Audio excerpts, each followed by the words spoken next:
کبریٰ تسلی دیتی تو اس سے بھی منہ پھیر لیتی، جیسے وہ بھی اس جرم میں شامل ہو کہ جو جرم خفیہ نکاح کر کے مجھ سے سرزد ہوا تھا۔ دیکھتی آنکھوں اور سنتے کانوں سے اردو وائس سینٹر کی طرف سے میری پیاری یوٹیوب فیملی کو خوش آمدید۔ میں چھوٹی سی تھی جب میری ماں وفات پا گئیں۔ ابا نے کچھ دن بعد دوسری شادی کر لی کہ مجھے رکھنے اور پالنے والا کوئی نہ تھا۔ مجھے سوتیلی ماں کے آنے سے کوئی تکلیف نہ تھی، لیکن وہ راحت بھی نہ ملی جو کسی بیٹی کو ماں کے گلے لگ کے دکھ سکھ کرنے سے ملتی ہے۔ انہوں نے کبھی مجھے اپنے ساتھ نہ سلایا۔ خدا نے انہیں بیٹی دے دی۔ وہ اسے پیار کرتیں، اپنے ساتھ سلاتی اور میں ترستی آنکھوں سے یہ سب دیکھتی، جیسے پیاسا ٹھنڈے پانی کو دور سے دیکھتا ہے۔ مجھے کوئی دو میٹھے بول دیتا تو اس کی دیوانی ہو جاتی، اسے ہی اپنا سب کچھ سمجھنے لگتی تھی۔ ابا جان اپنے کاروبار میں مگن اور ماں اپنے بچوں میں کھوئی رہتی۔ اگر مجھے کسی نے سہارا دیا تو وہ اماں سلمیٰ کی بیٹی کبریٰ تھی۔ اماں سلمیٰ جنہیں سوتیلی ماں نے میری پرورش کے لیے رکھا تھا، انہوں نے مجھے پالا، تیار کر کے اسکول چھوڑنے جاتی، لنچ بنا کر دیتی۔ وہ جب 60 برس کی ہو گئی تو انہیں بیماری لگ گئی۔ ان کی وفات ہمارے گھر پر ہی ہوئی۔ ابا نے 2 مکان ایک ساتھ بنوائے تھے، ایک میں ہم رہتے تھے اور ایک اماں سلمیٰ اور ان کی بیٹی کو رہنے کو دے دیا تھا۔ کبریٰ کا باپ نہیں تھا اور میری ماں، یوں یتیمی کا درد ہم دونوں کا مشترکہ تھا۔ پہلے یہ لوگ ہمارے پڑوسی تھے۔ جب اماں سلمیٰ بیوہ ہو گئیں تو مالک مکان نے ان سے مکان خالی کر لیا۔ تب میرے والد نے ان کو رہنے کے لیے وہ گھر دے دیا جو انہوں نے میری سگی ماں کے لیے بنوایا تھا۔ امی کی وفات کے بعد والدہ نے یہ گھر جب میں بڑی ہوئی تو میرے نام لکھ دیا کہ ان کی اور اولادیں کہیں مجھے گھر بدر نہ کر دیں۔ اماں سلمیٰ جب تک زندہ رہیں اسی گھر میں رہتی رہیں۔ ان کے بعد کبریٰ کہاں جاتی؟ والد نے اسے وہیں رہنے دیا۔ وہ دن کو ہمارے گھر آ جاتی اور رات کو دوسرے گھر چلی جاتی۔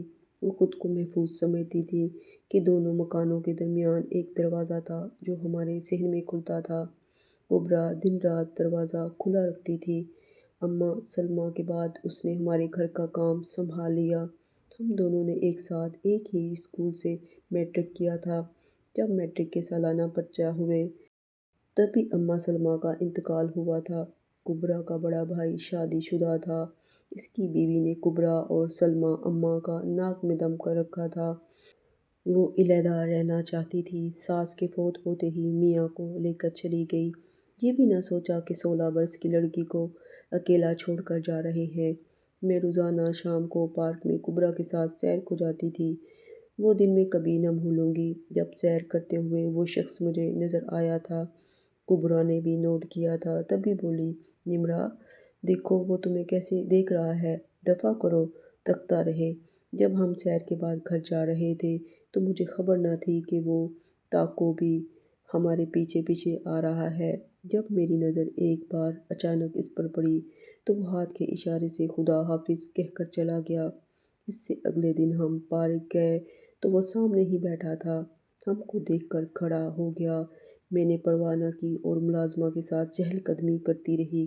اب روز اسی طرح ہونے لگا۔ وہ شکل صورت کا بہت اچھا، پرکشش اور اچھے گھرانے کا لگتا تھا۔ ایک دن اس نے ہمارے راستے میں خط پھینکا اور آگے بڑھ گیا۔ میں نے منع بھی کیا مگر کبریٰ نے خط اٹھا لیا۔ خط میں اس نے میری بڑی تعریف کی تھی۔ اس کے بعد 2-3 روز نظر نہ آیا۔ ہم نے سمجھا اپنی جرات پر شرمندہ ہو کر بھاگ گیا ہے، لیکن ایسا نہ تھا۔ اگلے دن پھر وہ موجود تھا۔ اب ہم دونوں کو پریشانی نے آ گھیرا۔ میں نے کبریٰ سے کہا کہ کیا کرنا چاہیے، پر خفا بھی ہوئی کہ تم نے اس کا خط کیوں اٹھایا تھا۔ وہ بولی، خط اس کے چلے جانے کے بعد اس وجہ سے اٹھایا تھا، غلط رائے قائم کر لیتا تب بھی ہم مشکل میں گھر سکتے تھے۔ ابھی ہم یہی باتیں کر رہے تھے کہ اس نے مجھے اشارے سے سلام کیا۔ میں اور غصے میں آ گئی۔ سوچا پاس جا کر 2-4 کراری سنا دوں، مگر کبریٰ کہنے لگی، خواہ مخواہ کی رسوائی مول نہ لو، اسے برا بھلا کہنے سے ارد گرد کے لوگ جمع ہو جائیں گے۔ اس سے بہتر ہے کہ ہم نرمی سے بات کر لیتے ہیں، آخر بات کرنے میں حرج ہی کیا ہے۔ اس کی ہمت دلانے پر میں نے پہلی بار کسی اجنبی سے بات کی۔ دراصل میں اندر سے تو ڈری ہوئی تھی کہ کہیں بات گھر تک نہ پہنچ جائے۔ نتیجہ یہ ہوتا کہ ہمارا پارک میں جانا بند کرا دیا جاتا۔ تب بھی میں نے پوچھا، آپ کیا چاہتے ہیں؟ اس نے کہا، کچھ نہیں، اس سے کیا چاہوں گا؟ آپ اچھی لگی ہیں، تعریف کرنا چاہتا ہوں۔ زبانی بات کرنے کی جرأت نہ ہوئی تو لکھ کر دیتی۔ آپ کو برا لگا؟ ہاتھ جوڑ کر معافی مانگتا ہوں، آئندہ ایسی غلطی نہ کروں گا۔ اس کا لہجہ نرم اور عاجزانہ تھا۔ میں نے کہا، ٹھیک ہے، اس بار معاف کرتے ہیں، آئندہ ایسی جسارت نہ کرنا۔ کبریٰ کے دل میں کچھ گدگد مچی۔ وہ بھی نوعمر لڑکی تھی۔ پوچھا، روز تمہارا پارک میں آنا ہوتا ہے، کہاں رہتے ہو؟ پارک کے نزدیک، جدھر کو آپ رہتی ہیں۔ آپ کے گھر کا دروازہ جس طرف ہے اسی سمت میری گھر کا داخلی دروازہ کھلتا ہے، لیکن ہمارا دروازہ تو ہمیشہ بند رہتا ہے، ہم اس کو اندر سے تالا لگایا ہوا ہے۔ میں نے کب کہا کہ آپ کا دروازہ کھلا رہتا ہے؟ میں نے تو آپ کے سوال کا جواب دیا ہے کہ میں کہاں رہتا ہوں، لوکیشن بتا رہا ہوں۔ اچھا اچھا، ٹھیک ہے، میں نے اس کی بات ختم کروائی۔ چلو کبریٰ، گھر چلتے ہیں۔ ہمیں پارک تک جانے کی اجازت ضرور تھی کہ گھر سے نزدیک تھا، ورنہ ہمارے گھر کا ماحول سخت تھا، نماز اور پردے کی پابندی تھی۔ میں اور کبریٰ بھی پردہ چادر لپیٹ کر باہر نکلتی تھیں۔ ہم پارک کے سوا کہیں نہ جاتیں، بازار بھی نہیں۔ گھر میں ضرورت کی ہر چیز موجود تھی۔ باہر جاتے بھی تو والدہ سمجھاتی تھیں کہ ہم نے کوئی غلط کام نہیں کرنا۔ ایک روز کبریٰ اپنے گھر سے کچھ خریدنے باہر گئی تو اسے اسٹور پر وہی نوجوان مل گیا۔ کبریٰ باتونی اور نڈر تھی۔ اس نے نام پوچھا۔ نوجوان نے اپنا نام عمر بتایا۔ اس نے پوچھا، تمہارا گھر کہاں ہے؟ بولا، گھر سے تمہارے نزدیک ہے، چند فٹ گلی کا راستہ۔ اس کے باوجود تم کو میرے بارے میں کوئی علم نہیں، حالانکہ ہم پڑوسی ہیں اور پڑوسیوں کو ایک دوسرے کے بارے میں معلومات ہوتی ہیں۔ وہ بولی، پچھلی گلی والوں سے ہمارا کوئی رابطہ نہیں اور آپ مجھے نئے لگتے ہیں، ورنہ ضرور نام سننے کو ملتا۔ تم ٹھیک کہتی ہو، عرصہ ہوا میرے والدین یہاں سے شفٹ ہو گئے ہیں، میں لاہور میں پڑھ رہا تھا، اسی وجہ سے نہ گیا۔ آج کل میری والدہ اور بہن مجھ سے ملنے آئی ہوئی ہیں، تم ہمارے گھر آ کر ان سے مل سکتی ہو، مجھ کو خوشی ہوگی۔ وہ کہنے لگی، میں تو آ جاؤں کہ اسٹور پر کبھی کبھار ادھر کو سودا صرف لینے آتی ہوں، مگر نمرہ نہیں آئے گی۔ اس کی والدہ سوتیلی اور والد سخت ہیں اور کہیں آتی جاتی نہیں، بس میرے پاس آ جاتی ہے کیونکہ میرا گھر ان کا ہی دیا ہوا ہے، ہم اندر سے ہی ایک دوسرے کے گھر آ جا سکتے ہیں۔ ویسے تو میں کھانا ان کے گھر سے کھاتی ہوں، کبھی کبھار اپنے گھر میں بھی پکانا پڑتا ہے، تب اپنا سودا صرف لینے آپ کی گلی کی طرف آ جاتی ہوں۔ خیر، اس دن کبریٰ نے اس کے ساتھ بہت سی باتیں کی اور عمر نے اسے بہن بنا لیا۔ ایک دن کبریٰ اس کے گھر اس کی والدہ اور بہن سے ملنے بھی گئی، مگر میں نہیں گئی تھی کیونکہ مجھے سوتیلی ماں سے اجازت لینی پڑتی اور میں ان کو عمر کے بارے میں کچھ بھی بتانا نہیں چاہتی تھی۔ عمر کی ماں اور بہن چند دن رہ کر چلے گئے اور کبریٰ ہر کسی کو یہی بتانے لگی کہ عمر اس کا دور کا رشتہ دار ہے، تاکہ محلے والوں کو اعتراض نہ ہو کہ وہ کیوں عمر سے بات چیت کرتی ہے۔ پرانے محلے دار عمر کی فیملی کو جانتے تھے، لہٰذا کبھی انہوں نے اسٹور پر کبریٰ اور عمر کو بات کرتے ہوئے دیکھ بھی لیا تو کوئی اعتراض نہ کیا۔ وہ نیک چلن اور اچھی لڑکی تھی، سبھی اس کی عزت کرتے اور خیال بھی رکھتے۔ ایک دن عمر نے اس کو شیشے میں اتار لیا اور اس بات پر راضی کیا کہ وہ کسی طرح میری اس کے ساتھ ملاقات کرا دے۔ کبریٰ نے کہا، نمرہ، آج کی چائے تم میرے ساتھ میرے گھر پر پیو گی، میں تمہارے لیے خاص چائے بناؤں گی۔ وہ پہلے بھی کبھی کبھی اپنے گھر کوئی میری پسندیدہ چیز بناتی تو مجھے لے جاتی تھی۔ مجھے بہت حیرت ہوئی جب اس نے مجھے بتایا کہ اس نے عمر کو بھی اپنے گھر بلایا ہے، مجھے کو اس سے بات کی توقع نہ تھی۔ وہ بولی، آج امی کی برسی ہے اور عمر امی کے رشتے میں بھتیجے ہوتے ہیں، مجھے تو پتہ ہی نہیں تھا اس بات کا، لیکن جب ان کی والدہ سے ملی تو انہوں نے بتایا۔ سوچا کہ آج امی کی برسی ہے، تم کو اور عمر کو بلا لوں کہ تم کو یہ بات اچھی نہیں لگی۔ میں نے کہا، تم اپنے کسی بھی رشتہ دار کو بلا سکتی ہو، اماں سلمیٰ کی زندگی میں بھی ان کے رشتہ داروں سے ملنے آئے تھے کیونکہ میرے والدین نے اعتراض نہیں کیا، مگر اب تم اکیلی رہتی ہو، جس کو بھی بلاؤ امی کو ضرور بتا دیا کرو تاکہ بعد میں پتہ چلنے پر امی ناراض نہ ہوں۔ اس روز وہ مجھے اچھے لگے تھے، ہم پارک میں ملتے اور باتیں کرتے، میں دن رات اسی کے بارے میں سوچنے لگی، لیکن اپنے گھر والوں کا ڈر بہت رہتا تھا۔ نوخیز لڑکیوں کی محبت کی کہانیاں اسی طرح شروع ہوتی ہیں۔ میں تو پھر پیار کو ترسی ہوئی یتیم لڑکی تھی۔ جب میں ڈرتی اور گھبراتی تو کبریٰ حوصلہ دیتی کہ پارک میں دو چار باتیں کرتی ہو کھلی جگہ کسی سے بات کرنا جرم نہیں، پھر کیوں اتنا ڈرتی ہو؟ اگر تم پر بات آئی تو میں خود پر لے لوں گی۔ کئی دن کو وہ پارک میں نہ آیا تو مجھے پریشانی ہوئی۔ کبرا سے کہا تو وہ بولی، وہ اسپتال میں ہے، تم کو اسی وجہ سے نہیں بتایا کہ پریشان ہو جاؤ گی۔ اس کا ایکسیڈنٹ ہو گیا ہے۔ میرا دل دھک سے رہ گیا، اس کی خیریت کیسے معلوم کی جائے؟ اگر تم ساتھ چلو تو ہم جا کر پوچھ آتے ہیں۔ میں نے کچھ دیر سوچا، عقل نے روکا، مگر دل پریشان تھا، سو ہم ہی بھر لی۔ اگلے دن ہم پارک کی سیر کے بہانے اسپتال چلے گئے۔ وہ واقعی وہاں داخل تھا۔ اب اس کی طبیعت بہتر تھی۔ میں نے شکر کیا۔ ہم 15 منٹ وہاں ٹھہرے اور لوٹ آئے۔ گھر آ کر نفل شکرانہ ادا کیے کہ عمر کی جان بچ گئی اور کوئی ہڈی وغیرہ بھی نہیں ٹوٹی تھی۔ وہ ٹھیک ہو کر پارک آیا، تب اس نے کہا، اگر چھوڑنا ہے تو چھوڑ دو اور نبھانا ہے تو پھر پوری زندگی کا ساتھ چاہیے۔ میں نے وعدہ کیا۔ کبرا ہر رات اس کے لیے اپنی طرف کا عقبی دروازہ کھول دیتی۔ جب سب سو جاتے، میں اپنے کمرے سے نکل کر کبرا کے صحن میں داخل ہو جاتی اور اس کمرے میں چلی جاتی جہاں عمر میرا انتظار کر رہا ہوتا۔ وہ گھنٹہ آدھا گھنٹہ ٹھہرتا، ہم باتیں کرتے، صبح کی اذان سے پہلے وہ چلا جاتا اور میں اپنے گھر آ جاتی۔ یہ روز کا معمول ہو گیا۔ اس 1-2 گھنٹے کی ملاقات سے گویا مجھ کو دنیا بھر کی خوشی مل جاتی تھی۔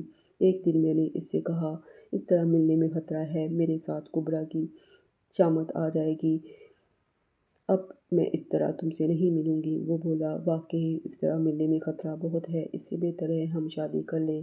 اس طرح وہ 4 بار اس نے شادی کرنے پر زور دیا۔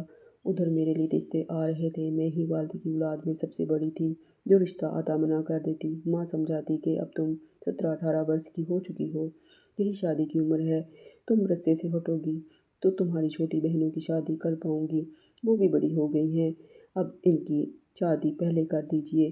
میں جواب دیتی، تمہارے باپ کو یہ بات کون سمجھائے؟ وہ تمہاری شادی پہلے کر دینا چاہتے ہیں۔ والد اپنے بھتیجے سے میری شادی کرانا چاہتے تھے، جو لندن میں تعلیم حاصل کر رہا تھا۔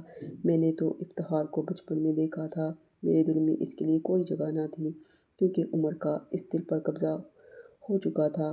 عمر کو آگاہ کیا تو اس نے کہا، تم خواہ مخواہ وقت ضائع کر رہی ہو، میرا گھر تمہارے گھر سے چند قدم پر ہے، ایک دن ہمت کر لو، ہم وہاں نکاح کر لیتے ہیں۔ جب نکاح ہو جائے گا، اس کے بعد تم کو مجھ سے کوئی نہیں چھین سکتا۔ تم اپنے والدین کو کیوں نہیں راضی کر لیتے کہ وہ میرا رشتہ لینے آ جائیں؟ وہ بولا، ابھی وہ راضی نہیں ہوں گے، جب ہم خفیہ نکاح کر لیں گے تو نکاح نامہ دیکھ کر سب کو راضی ہونا پڑے گا، تب ان کے پاس کوئی چارہ نہیں رہے گا، صرف سال بھر کی بات ہے۔ میں اپنی تعلیم مکمل کر کے برسر روزگار ہو جاؤں گا، تب کوئی ہم کو جدا نہ کر سکے گا۔ میں عمر کی باتوں میں آ گئی۔ سوچا، وقت ہاتھ سے نکل گیا تو کل کیا ہوگا، یہ کوئی نہیں جانتا، لہٰذا جو آج حاصل ہوتا ہے اسے نہیں گنوانا چاہیے، اور عمر کو میں کسی صورت نہیں گنوانا چاہتی تھی۔ ایک شام اس نے مجھے پچھلی گلی میں آنے کو کہا۔ یہ ہمارے پارک جانے کا وقت ہوا کرتا تھا۔ والد دکان سے ہمیشہ رات 10 بجے کے بعد آتے تھے۔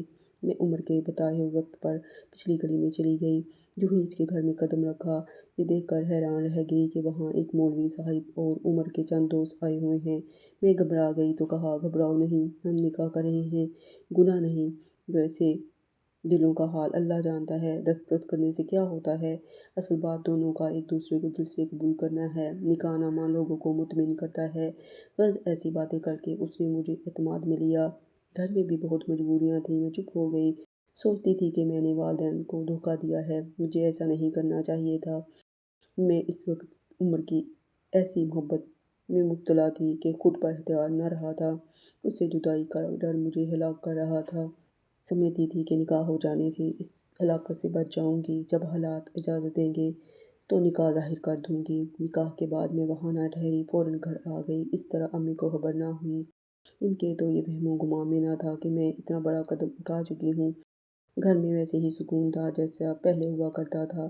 اب عمر کا نام ہر وقت میرے دل میں ہوتا، اٹھتے بیٹھتے سوتے جاگتے میں اسی کے خیال میں رہتی تھی، اس کی ہر بات کا یقین کر لیتی تھی، سمجھداری سے بات کر لیتی، مگر چلاک نہیں تھی۔ یہ عمر ہی تھا جس نے مجھے دنیا کے ساتھ چلنا اور گھر میں سوال جواب کرنا سکھایا۔ سمجھتی تھی کہ عمر ہی میرا حقیقی ہمدرد اور اپنا ہے۔ مجھے پیسوں کی پرواہ نہ تھی، بس پیار کی ترسی ہوئی روح کو پیار کی ضرورت تھی۔ اس نے مجھے اتنا پیار دیا کہ ساری دنیا قبول بیٹھی۔ اب میں بنتی سنورتی اور مجھے اچھے کپڑے پہننا اچھا لگتا۔ اسی طرح سال گزر گیا۔ خدا کی کرنی سال بعد والد صاحب کو دل کا دورہ پڑا اور ان کا انتقال ہو گیا۔ بہت دکھی ہوئی، لیکن یکگنا سکون بھی تھا کہ عمر میرا شوہر میرے ساتھ ہے۔ کسی وقت بھی امی کو اس حقیقت سے آگاہ کر سکتی تھی کہ میں شادی شدہ ہوں، لیکن اس امر کو اشکار کرنے سے عمر نے مجھے روکا ہوا تھا۔ وہ کہتا تھا ابھی مناسب وقت نہیں آیا، تھوڑا سا اور صبر کر لو، ہم مل تو لیتے ہیں۔ لیکن میں ادھوری زندگی نہیں چاہتی تھی، بنا کسی ڈر خوف کے جینا چاہتی تھی۔ دل کرتا تھا کہ عمر میرے ساتھ صرف 1-2 گھنٹے کا ملنا نہ رکھیں، بلکہ ہم گھر گرہستی والی زندگی گزاریں۔ رفتہ رفتہ عمر کی توجہ کم ہونے لگی تو میں وہم میں مبتلا رہنے لگی۔ وہ اب گجرا والا چلے جاتے تو مہینہ بعد آتے، وہ 1 دن 2 دن پھر چلے جاتے۔ میرا دل ماند ہو جاتا۔ ماں کو اب میری فکر نہ رہی تھی، ان کو اپنی لڑکیوں کی شادی کی فکر پڑی تھی۔ ادھر میرے جیون مجھے ویران نظر آنے لگا۔ جب عمر آ جاتا، اپنے ہاتھوں سے کھانا بناتی، وہ کھانے کی تعریف کرتا، میں خوش ہوتی، مگر یہ عارضی خوشی ہوتی۔ 2-3 دن بعد وہ اپنے گھر لوٹ جاتا اور میں انتظار کی بھٹی میں سلگنے کو رہ جاتی۔ اسی طرح 1 سال اور بیت گیا۔ مجھے اس کے رویے سے دکھ رہنے لگا۔ دل ہی دل میں خطرہ محسوس ہوتا۔ اس کے سلوک کا گلہ تو تھا، مگر کبھی یہ نہ کہہ پاتی کہ اندر سے ٹوٹ رہی ہوں۔ میرے چہرے کی رونق ختم ہو رہی تھی، اپنے آپ کو اور اسے لوگوں سے چھپا چھپا کر تھک گئی تھی۔ اتنی عجیب زندگی تھی میری۔ اب پتہ چلا کہ خفیہ نکاح کی کوئی حقیقت نہیں ہوتی۔ جب یہ بات کہتی تو وہ تسلی دیتا کہ حوصلہ رکھو، جلد دنیا کو بتا دوں گا کہ تم میری بیوی ہو۔ میری کچھ مجبوریاں ہیں، بس میں اسی دھوکے میں رہی، کر بھی کیا سکتی تھی۔ ایک شخص کو تن من دھن دے دیا تھا تو اور کسی کی ہونے کا تصور بھی نہ باقی رہا تھا۔ یوں میں خود فریبی میں زندگی گزارتی رہی۔ زندگی کے 10 برس ڈرتے چپتے بیت گئے۔ ایک ایک کر کے میری بہنوں کی شادی ہو گئی۔ اب میں ہی ماں کے پاس رہ گئی تھی۔ بھائی پڑھائی مکمل کر کے بیرون ملک چلا گیا۔ عمر جب آتا تو اسی طرح پیار کا اظہار کرتا جیسے پہلے کیا کرتا تھا، اور چلا جاتا تو مہینوں خبر نہ لیتا، فون تک نہ کرتا۔ میں انتظار کی اذیت بھرے دن کیسے گزارتی تھی، میرا دل جانتا تھا۔ آخر کبرا کی بھی شادی ہو گئی۔ ماں نے اس کی شادی میرے بھائی سے کر دی اور وہ بدستور اسی گھر میں رہتی رہی جس میں رہ رہی تھی۔ اس نے میری استدعا پر ابھی تک ماں اور بھائی کو میرے خفیہ نکاح کا راز نہیں بتایا تھا۔ میں اصرار کرتی، عمر کم از کم مجھے فون کر دیا کرو۔ آخر ایک دن اس نے کہا کہ میں باہر کے ملک جا رہا ہوں۔ پوری بات بھی نہ کی، بس 2 گھڑی کو مل کر چلا گیا۔ 15 روز بعد آیا۔ میں ملنے گئی، مگر اس نے پہلے جیسی چاہت کا اظہار نہ کیا۔ روکھا پھیکا انداز تھا۔ میں نے اس کی چاہت دیکھی تھی، مجھے لگا کہ کوئی غیر معمولی بات ہے جو اس کو مجھ سے رفتہ رفتہ جدا کر رہی ہے۔ ہمارے بیچ جدائی کی دیوار کھڑی ہونے والی ہے۔ میں نے اسی کو جتلایا کہ محسوس کر رہی ہوں کہ اندر اندر کچھ ہو رہا ہے میرے ساتھ۔ جلدی شادی کو ظاہر کرو۔ اس نے کہا اگلی بار آؤں گا تو ظاہر کر دوں گا۔ میں نے جتلایا۔ کبرا اب میری بھابھی بن گئی ہیں، وہ میرے گھر میں رہتی ہے تو بھائی بھی اس کے ساتھ رہتا ہے۔ مجھے بھائی سے ڈر لگتا ہے اور محلے والوں سے بھی کہ کبھی نہ کبھی تو بھانڈا پھوٹے گا۔ اب اگر مجھ سے واسطہ رکھنا ہے تو کسی اور جگہ گھر لے لو، جہاں نہیں ملنا۔ جواب دیا اس بار آؤں گا تو تم کو ساتھ لے جاؤں گا، وعدہ ہے یہ میرا۔ اس روز ہم آخری بار ملے تھے۔ اس نے محسوس تک نہ ہونے دیا کہ آج کے بعد وہ نہیں آئے گا اور میں انتظار کرتی رہوں گی۔ جب 1 ماہ گزر گیا، اس کے دفتر فون کیا، وہاں سے پتہ چلا کہ وہ تو ملک سے باہر چلا گیا ہے۔ یقین نہ آیا، اس بات کو کیسے برداشت کیا صرف میں ہی جانتی ہوں۔ اس کا ایک دوست تھا منظور، اسے فون کیا، پوچھا، پہلے تو کہا کہ مجھے علم نہیں، پھر تسلی دی کہ جلد پتہ کر کے بتاؤں گا۔ اب میں روتوں کو روتی تھی، منظور کے فون کا انتظار کرتی تھی۔ آخر اس کا فون آیا۔ اس نے مجھے اس کے گھر کا نمبر دیا اور کہا میرا مت بتانا، کیونکہ وہ گھر کا نمبر آپ کو دینے سے منع کر کے گیا تھا۔ میں نے وہاں فون کیا جو عمر کی بھابھی نے اٹھایا اور بتایا وہ بیرون ملک چلا گیا ہے۔ اس کی بھابھی نے سخت لہجے میں بات کی اور بتایا کہ شادی کر کے بیوی کو لندن لے گیا ہے۔ یہ سن کر تو میں پاگل ہو گئی، کمرہ بند کر کے خود کو زخمی کر دیا۔ مگر اس سے کیا ہوتا، اس طرح کوئی تو مر تو نہیں جاتا۔ میں ہر روز جیتی اور ہر روز مرتی رہی۔ گھر والوں سے کیا کہتی؟ کبرا تسلی دیتی تو اس سے بھی منہ پھیر لیتی تھی، جیسے وہ بھی اس جرم میں شامل ہو کہ جو جرم خفیہ نکاح کر کے مجھ سے سرزد ہوا تھا۔ کاش ایک بار عمر مل جائے تو میں اس سے اپنے وہ بیتے سال واپس مانگ لوں جو اس نے مجھ سے چھین لیے۔ میری ساری زندگی خفیہ نکاح نامے کے ایک کاغذ سے برباد ہو گئی۔ وہ کاغذ جو گھر والوں کے خوف سے اپنے پاس نہ رکھ سکی، اسی کو دے دیا کہ تم محفوظ رکھو گے۔ نکاح نامہ کھویا کہ محفوظ رہا، خدا جانے، مگر عمر کے ساتھ ہر خوشی بھی مجھ سے کھو گئی۔ پہلے کبریٰ میری ملازم تھی، اب میں اس کی ملازمہ بن کر جی رہی ہوں۔ جاؤں تو کہاں جاؤں؟ جس کا گھر اس کا اپنا نہ ہو وہ کہاں جائے؟ ماں باپ دشمن نہیں ہوتے۔ میری ان لڑکیوں سے گزارش ہے جو نادانی اور جذبات میں آ کر ایسے قدم اٹھا لیتی ہیں اور اپنی زندگی کو برباد کر لیتی ہیں، ایسے قدم ہرگز نہ اٹھائیں۔ اگر آپ کو میری یہ کہانی پسند آئی تو میرے چینل کو لائک، شیئر اور سبسکرائب کرنا نہ بھولیے گا، تاکہ آپ کو آئندہ ایسی دلچسپ کہانیاں سننے کو ملتی رہیں۔